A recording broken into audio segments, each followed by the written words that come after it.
안녕하십니까, 묵조교입니다. 우리는 고교물리 과정을 함께 공부하고 있죠. 지금 우리는 물질의 스펙트럼과 에너지 준위에 대해서 함께 공부하고 있는데, 지난 시간에 원자 스펙트럼에 이어서 이번 시간에는 보호의 원자 모형에 대해 함께 살펴보도록 하겠습니다. 덴마크의 물리학자 닐스 보어 아세요? 닐스 보어는 영화 오펜하이머에서 잠깐 출연했었죠. 이제 닐스 보어는 러더퍼드 원자 모형의 한계를 극복하는 원자 모형을 제시했습니다. 전자는 특정한 에너지 준위에서만 머물 수 있다라는 게 보어가 내세운 원자 모형의 특징이 되겠죠. 보어는 전자가 전자기파를 방출하지 않고 안정적으로 존재할 수 있게 해주는 궤도가 있다고 가정을 하고요. 그 궤도를 정상 상태라고 했습니다.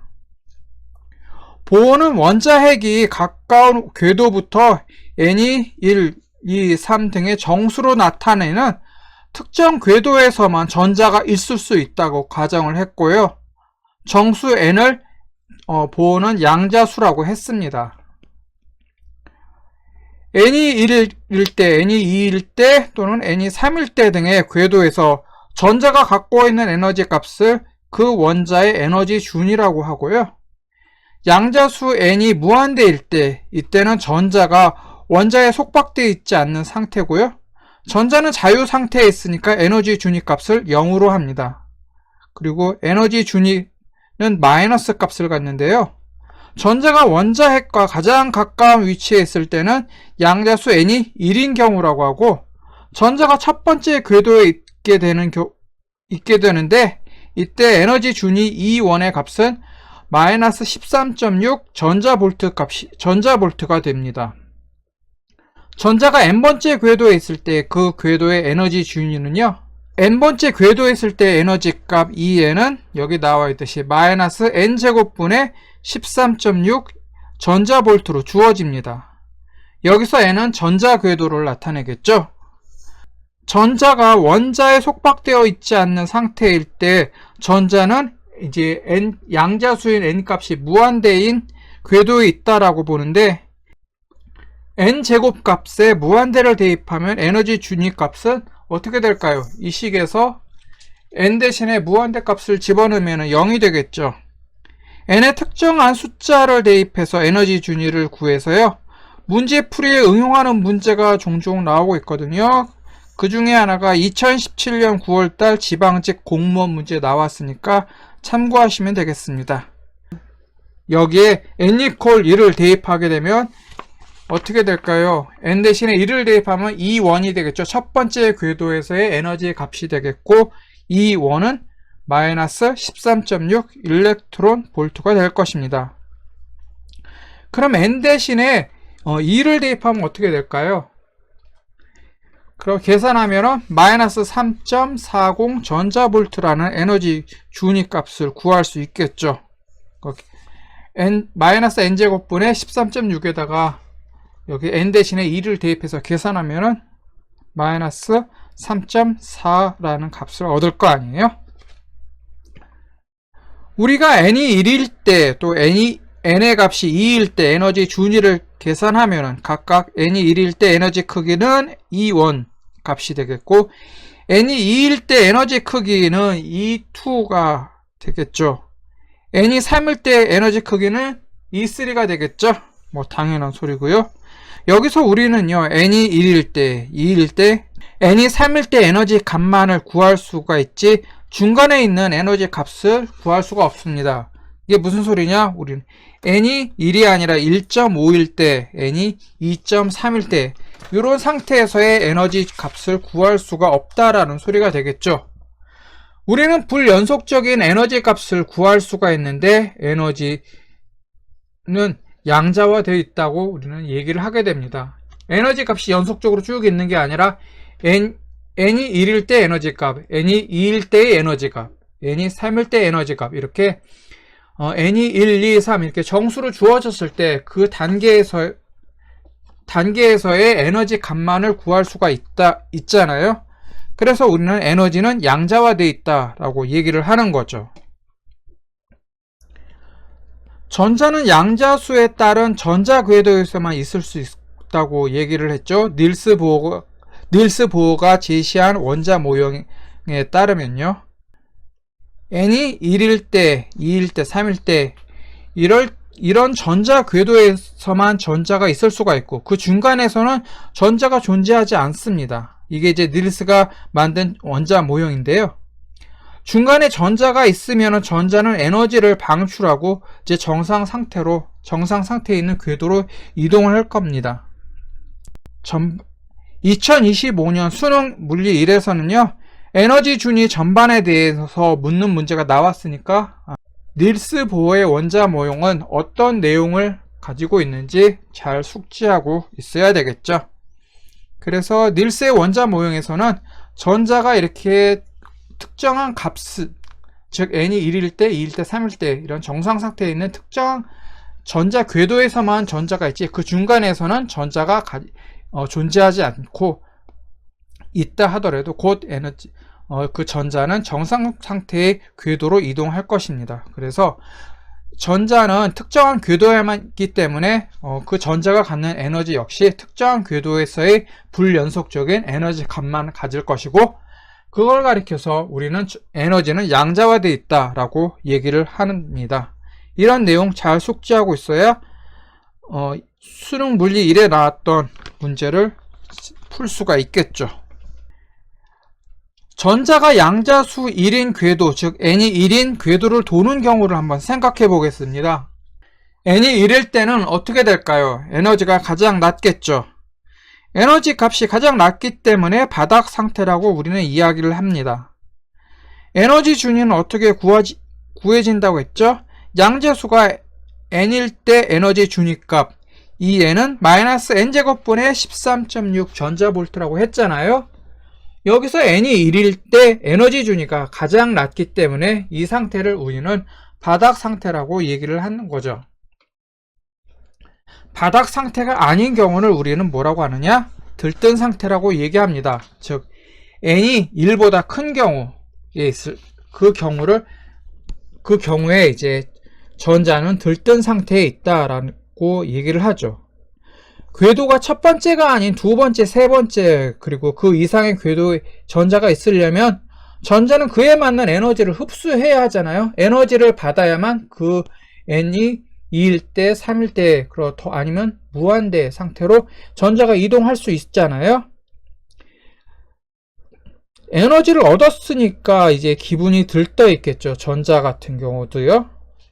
그래서 전자가 에너지를 흡수해서 n이 1보다 큰 궤도의 전자가 있는 상태를 우리는 들뜬 상태라고 얘기를 합니다. TV 드라마를 보면은 이제 의학 드라마나 아니면 일반 드라마에서도 이제 어떤 사람이 병원에 이제 들어가서 진찰을 받았을 때 이제 암세포가 다른 기관으로 퍼져나갔다라고 의사가 이제 환자에게 이제 얘기하는 장면이 나오죠. 암세포가 다른 기관으로 퍼져나가는 것, 즉 그래서 위에 있던 암세포가 간이나 척수까지 퍼져나가는 것을 가지고서 의사는 암세포가 전이됐다라고 환자에게 얘기를 하죠. 물리에서도 이제 전이라는 말을 쓰는데, 근데 물리에서는 암세포 얘기를 할 일이 없잖아요. 그럼 어떤 경우에 이제 전이라는 말을 쓰느냐 하면은요, 전자가 전자궤도로 이동하는 것을 전이라고 합니다. 자, 전자궤도가 이제 n이 1일 때에서 2일 때, 2일 때에서 3일 때, 아니면 반대로 n이 3에서 이제 n이 1이나 2인 상태로 이렇게 전자가 이동하는 것을 전이라고 얘기를 하죠. 전자는 정수로 나타내는 특정 궤도에서만 있을 수 있다라고 했죠. 에너지를 흡수하게 되면 바닥 상태의 전자가 들뜬 상태로 이제 전이를 하게 되고요. 전자가 에너지를 방출하게 되면 들뜬 상태의 전자가 바닥 상태로 전이를 하게 됩니다. 이제 그런데 들뜬 상태의 전자가 에너지를 방출했다고 해서 무조건 바닥 상태로 가는 게 아니라 이제 여러분들이 통합과학 시간에 전자 껍질에 대해서 이제 공부를 했잖아요. 전자는 원자핵과 가장 가까운 궤도부터 이제 거기 자리를 채워가는데 원자핵과 가장 가까운 전자 껍질에서 이제 채워질 수 있는 전자의 개수가 몇 개죠? 두 개죠. 그래서 전자가 만약에 3개 있을 경우에는 그 첫 번째 전자 껍질로 전자가 모두 못 가고 나머지 하나는 두 번째 전자 껍질, 또 여기에서는 n이 2인 상태로 밖에 못 가게 됩니다. 그러니까 이제 전자가 에너지를 방출했다라고 해서 모두 바닥 상태로 가는 게 아니라 들뜬 상태로 갈 수도 있다라는 거죠. 그러니까 들뜬 상태에서 들뜬 상태로 이동할 수 있다라는 얘기죠. 두 번째나 세 번째 궤도, 그러니까 n이 2나 n이 3인 곳에 전자가 있고 이 전자가 바닥 상태로 전이하고 싶다라고 해서 에너지를 방출하기만 하면 무조건 바닥 상태로 갈 수 있다라는 게 아니라는 소리가 되겠죠.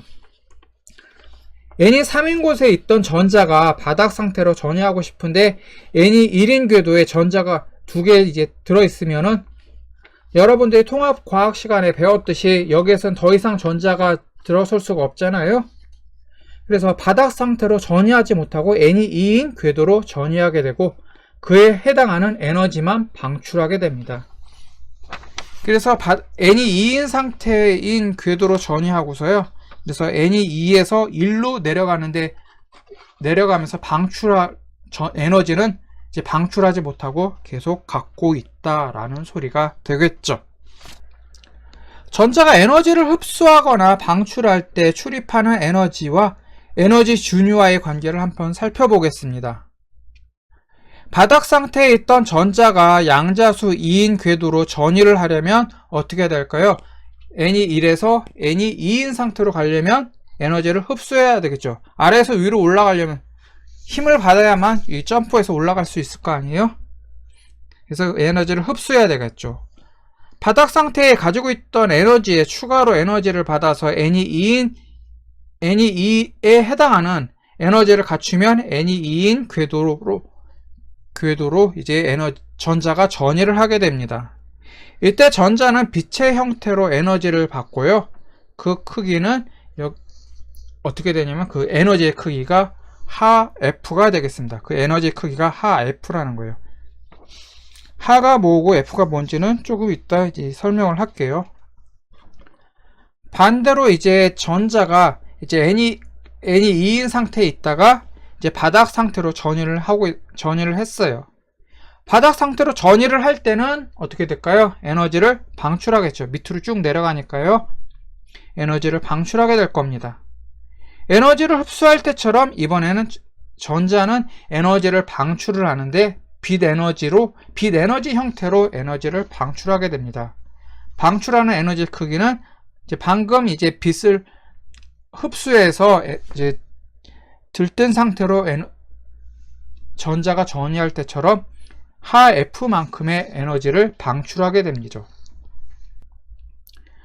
앞에서 보호는 원자 모형을 제시하면서 전자는 양자수를 가진 궤도에만 머물 수 있다라고 하면서 각 궤도에서 에너지 준위 값은 2n은 -n제곱분의 13.6 전자볼트라고 했습니다. 그러니까 n이 1일 때는 -1분의 13.6 전자볼트, n이 2일 때, n이 2인 전자궤도에 있을 때 그 전자궤도에 해당하는 에너지 값은 -4분의 13.6 전자볼트, 이런 값을 갖는다는 거죠. 그럼 전자가 전이할 때 에너지 출입은 E-2의 n-1과 같은 계산을 하면 되겠죠. 그래서 전자가 이제 n이 2인 상태에서 바닥 상태, n이 1인 상태로 전자가 전이하게 되면은 n이 2인 E2에서 바닥 상태인 E1의 에너지 차이만큼의 에너지를 방출을 할 거 아니에요? 그러면 방출된 그 에너지 크기는 조금 전에 얘기한 것처럼 하F가 되겠고요. 근데 우리 굳이 이제 에너지 값을 여기다 2n은 -n제곱분의 13.6 여기다 대입해서 n이 2일 때 또 n이 1일 때 값 대입해서 계산하면 되는데 굳이 하F라는 개념을 도입을 했냐 하면은요, 전자는 빛 에너지를 흡수하거나 방출하면서 전이하기 때문이죠. 즉 빛 에너지 형태로 이제 에너지를 방출하거나 흡수하기 때문에 그 빛 에너지에 해당하는 에너지 값이 방금 얘기한 하 F거든요. 빛은 파동일까요? 입자일까요? 현대에서 빛은 파동이면서 입자라고 보고 있습니다. 그래서 빛을 입자라고 봤을 때 그 빛을 광자라고 하고요. 하 F 크기의 에너지를 갖고 있다라고 얘기를 하고 있습니다. 여기서 F가 뭐냐면은 진동수예요. 진동수. 프리퀀시를 진동수라고 하잖아요. 그 프리퀀시의 머리 글자를 따서 F라고 썼고요. 광자의 에너지 크기는 진동수에 비례를 하게 됩니다. 그래서 적외선보다는 가시광선보다는 자외선이 더 큰 에너지를 갖고 있어요. 왜냐하면 적외선보다 가시광선의 진동수가 더 크잖아요. 그리고 가시광선보다는 자외선의 진동수가 더 크고요.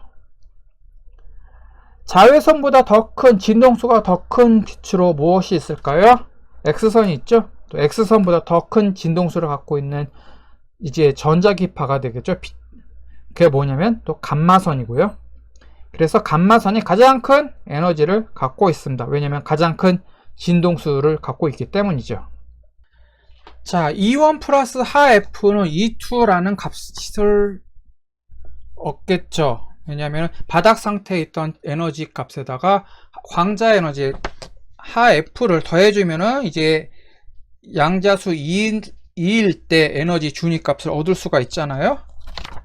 그러면 E2의 에너지를 갖고 있던 전자가 바닥 상태인 n이 1인 상태로 이동하게 되면은 전자는 E1만큼의 에너지를 가질 겁니다.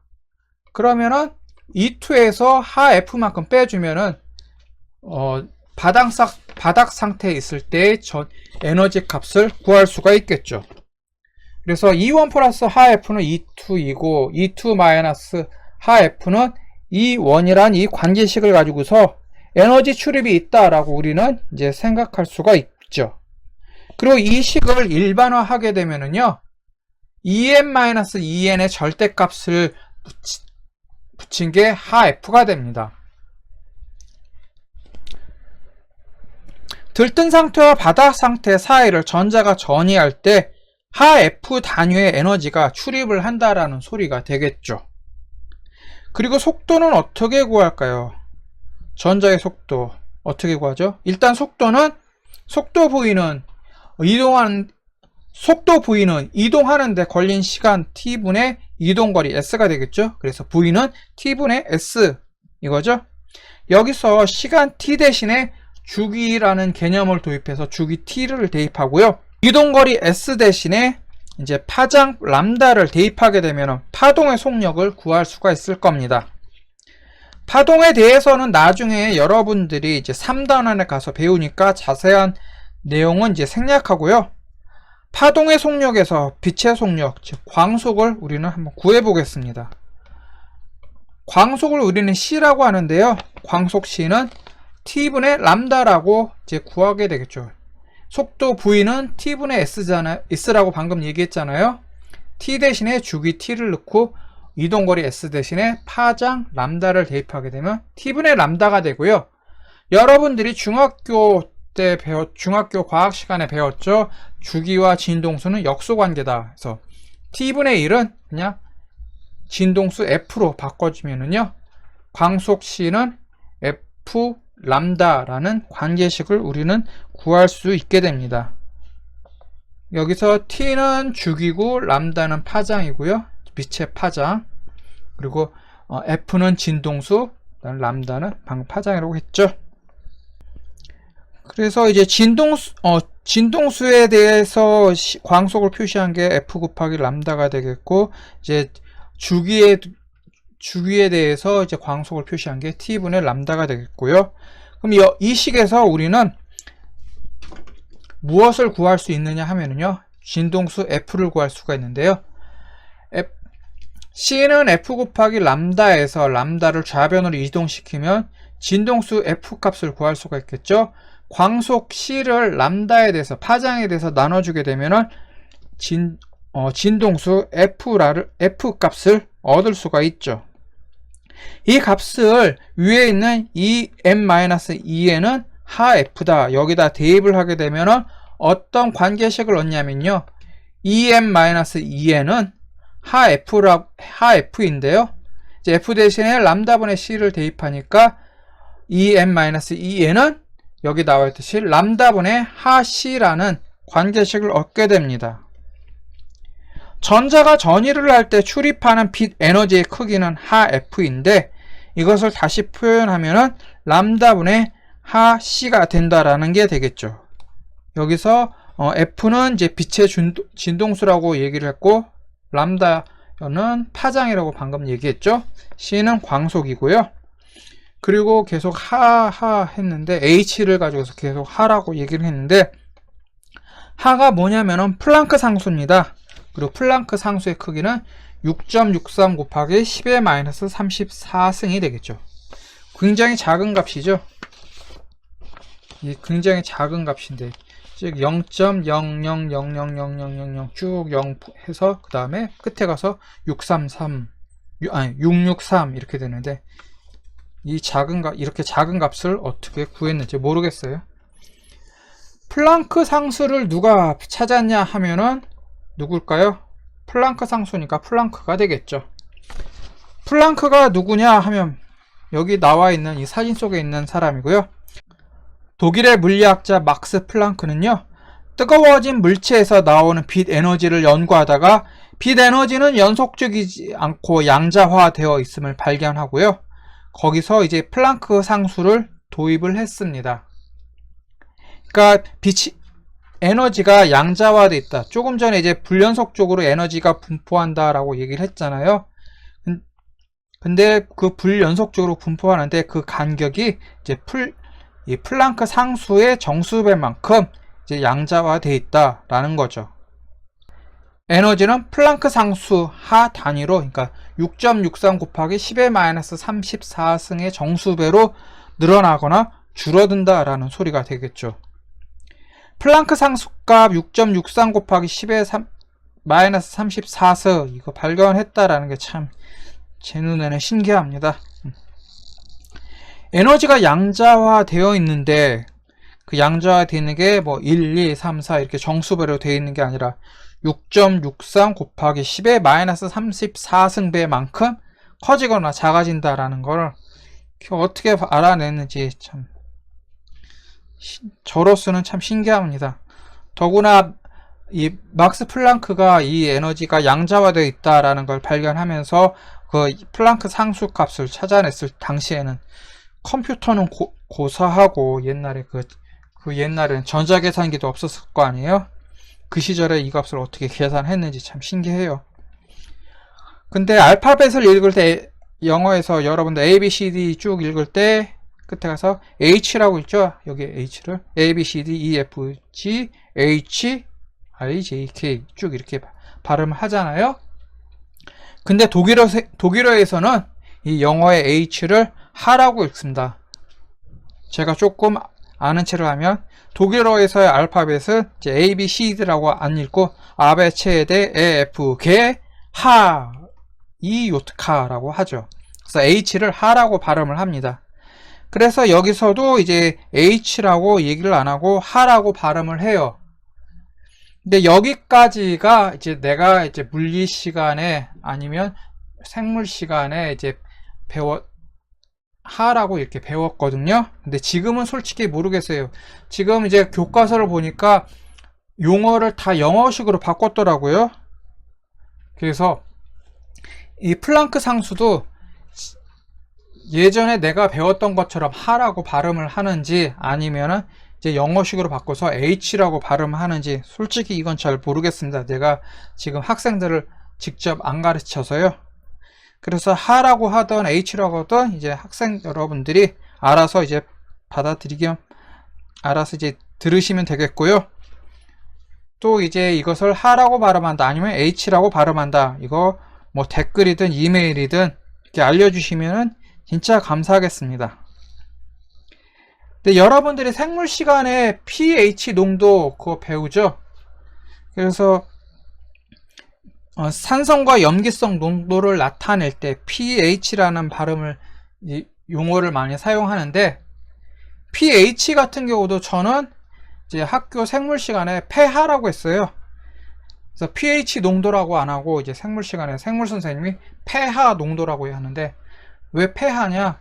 H는 이제 독일어식 발음이고, P 역시 폐 역시 이제 영어의 P를 독일어식으로 발음을 한 겁니다. 그래서 pH 농도를 독일어식 발음으로 발음을 하면은 폐하가 돼서 폐하 농도가 되는 거죠. 저는 이렇게 독일어 발음으로 배웠는데, 이 생명과학에서도 이제 pH 농도라고 하는지 아니면 폐하 농도라고 하는지 알려주시면 제가 이제 또 이 강의를 진행하는데 많은 도움이 되겠습니다. 앞에서 스펙트럼에는 연속 스펙트럼과 불연속 스펙트럼이 있다라고 했죠. 또 불연속 스펙트럼에는 여기 그림에서 보는 것처럼 선 스펙트럼이 있다라고 하고요. 이 선 스펙트럼은 기체에서 이제 그러니까 빛에서 나오는 스펙트럼이라고 얘기를 했죠. 1800년대 말에 스위스 물리학자 발머라는 사람이 있었어요. 이 발머라는 과학자는 가시광선 영역에서 수소 원자 스펙트럼을 관찰을 했습니다. 수소 원자 스펙트럼을 이제 불연속 스펙트럼으로 이제 나타났겠죠. 왜냐하면 선 스펙트럼은 기체에서 방출되는 스펙트럼이니까요. 스펙트럼을 봤더니 스펙트럼은 파장이 긴 빨강에서 파장이 짧은 보라색으로 갈수록 간격이 좁아지는 특성을 발견을 했습니다. 이 발머라는 과학자가요. 수소 원자 스펙트럼에서 가시광선을 포함한 수소 원자의 선 스펙트럼을 뭐라고 하느냐 하면은요, 발머 계열이라고 합니다. 그러니까 수소 원자의 스펙트럼을 쭉 봤더니 쭉 나와 있어요. 여기 그림에서 있는 것처럼 빨간색부터 보라색까지 쭉 나와, 띄엄띄엄 이제 스펙트럼이 나와 있는데, 우리가 이거 눈으로 볼 수 있잖아요. 눈으로 볼 수 있다라는 것은 가시광선이라는 소리가 되겠고요. 이제 수소라는 기체에서 나오는 스펙트럼 가운데 가시광선 영역을 우리는 발머 계열이라고 합니다. 근데 발머라는 과학자는 이제 봤더니 이렇게 가시광선에서 쭉쭉 이렇게 나왔다라고 발견을 했는데, 수소에서 나오는 스펙트럼이 비단 이렇게 눈에 보이는 것만 있는 게 아니라 눈에 보이지 않는 스펙트럼도 있다라는 것을 나중에 발견하게 됐어요. 그러니까 수소 원자의 선 스펙트럼은 가시광선 스펙트럼만 있는 게 아니다라는 거죠. 측정 기술이 이제 발전을 해가지고서요, 이제 가시광선뿐만 아니라 자외선과 적외선 영역에 있는 스펙트럼도 관측을 할 수가 있게 되는데, 그래서 이제 발머가 발견했던 이 가시광선 영역뿐만 아니라 이제 적외선과 자외선 영역의 이제 스펙트럼도 관찰을 해서 이제 연구를 해봤다 이거죠. 그랬더니 어떻게 됐더냐? 라이먼 계열이라는 이제 스펙트럼을 우리가 또 발견을 하게 된 거예요. 들뜬 상태의 전자가 n이 1인 궤도로 전이할 때 방출되는 빛의 스펙트럼이 이제 바로 라이먼 계열입니다. 물론 라이먼이라는 과학자가 발견했으니까 라이먼 계열이라고 했겠죠.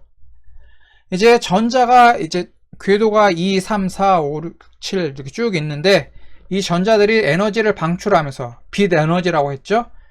그래서 빛을 방출하면서 바닥 상태로 내려왔는데, 그 방출한 빛의 스펙트럼을 봤더니 모두 자외선이었던 거예요. 라이먼 계열에서는 자외선이 방출한다라는 거에 되겠죠. 가시광선 파장이 이제 380 나노미터에서 770 나노미터 영역에 있는 전자기파니까요. 자외선은 380 나노미터보다 더 짧은 파장이 있는 전자기파가 되겠죠. 자외선 영역은 이제 파장이 약 1나노미터에서 380 나노미터의 사이에 있는 전자기파가 되겠습니다. 이 전자기파를 자외선이라고 하죠. 자외선을 영어로 뭐라고 해요? 울트라바이올렛이라고 하죠.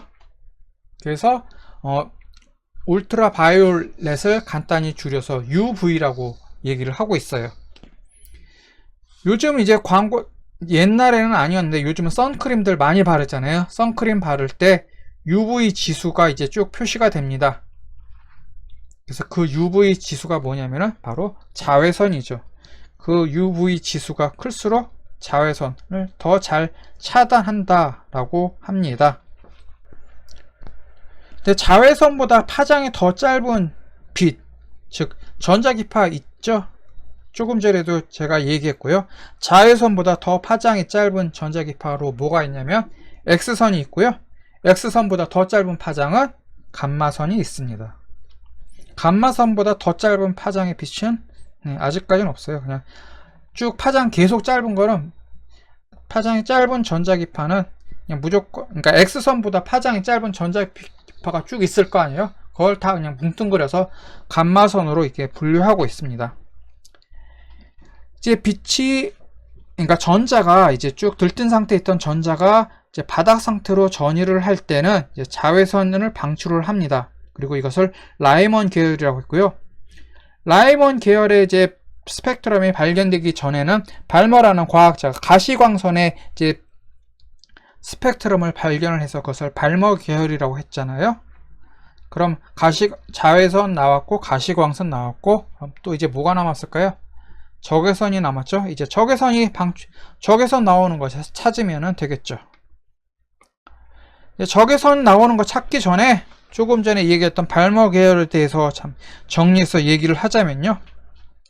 발머 계열은 들뜬 상태에 있던 전자가 역시 똑같은 들뜬 상태인 전자 궤도로 이동을 하는데, n이 2인 전자 궤도로 전이할 때 방출하는 빛의 스펙트럼을 우리는 발머 계열이라고 합니다.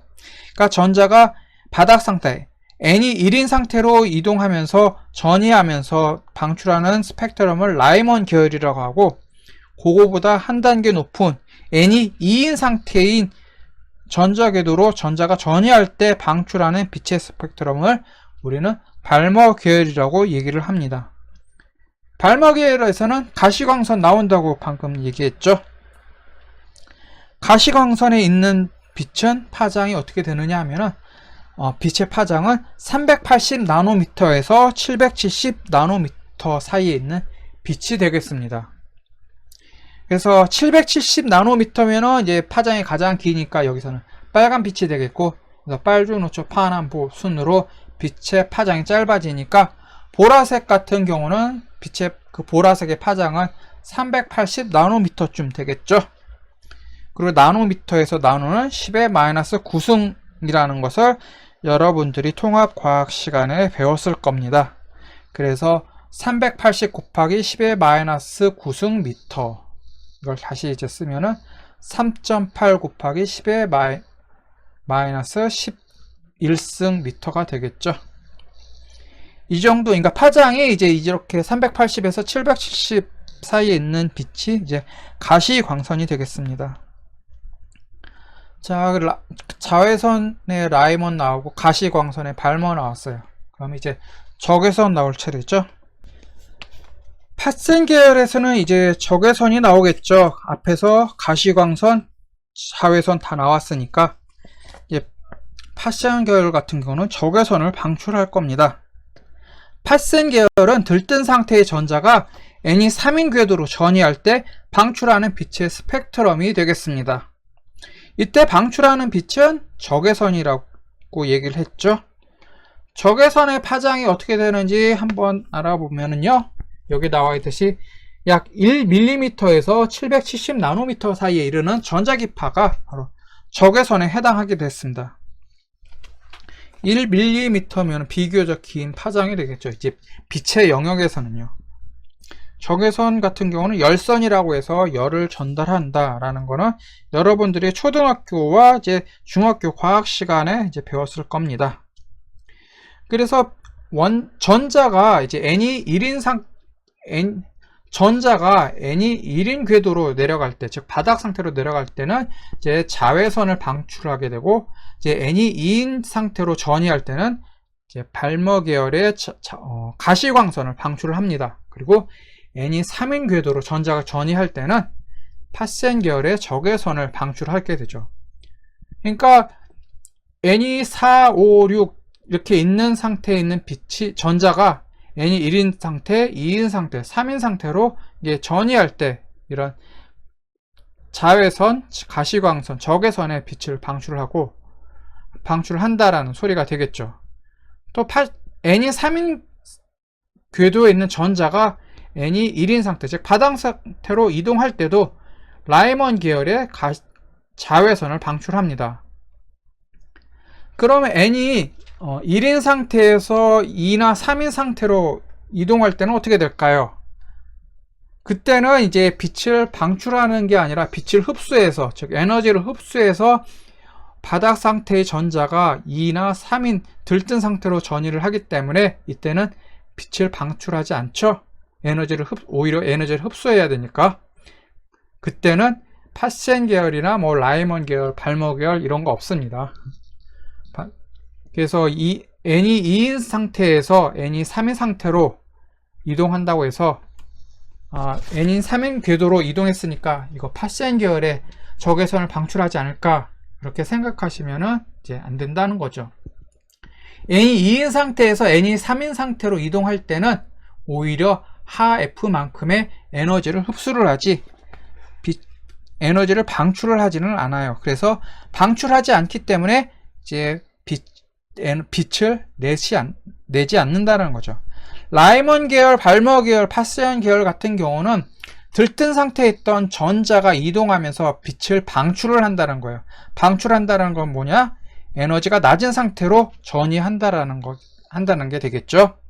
반대로 에너지 준위가 높은 궤도로 전자가 전이할 때는 에너지를 흡수해야 되기 때문에 빛을 방출하는 이런 파센 계열이나 발머 계열이나 라이먼 계열이나 이런 거 없겠죠.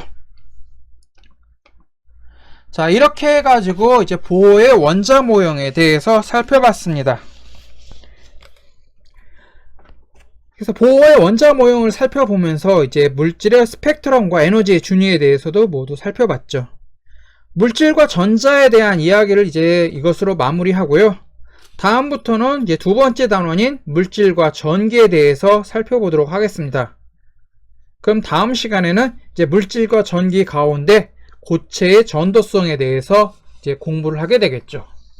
네, 긴 시간 함께 하느라고 수고하셨고요. 네, 다음 시간에 뵙도록 하겠습니다. 네, 수고하셨습니다.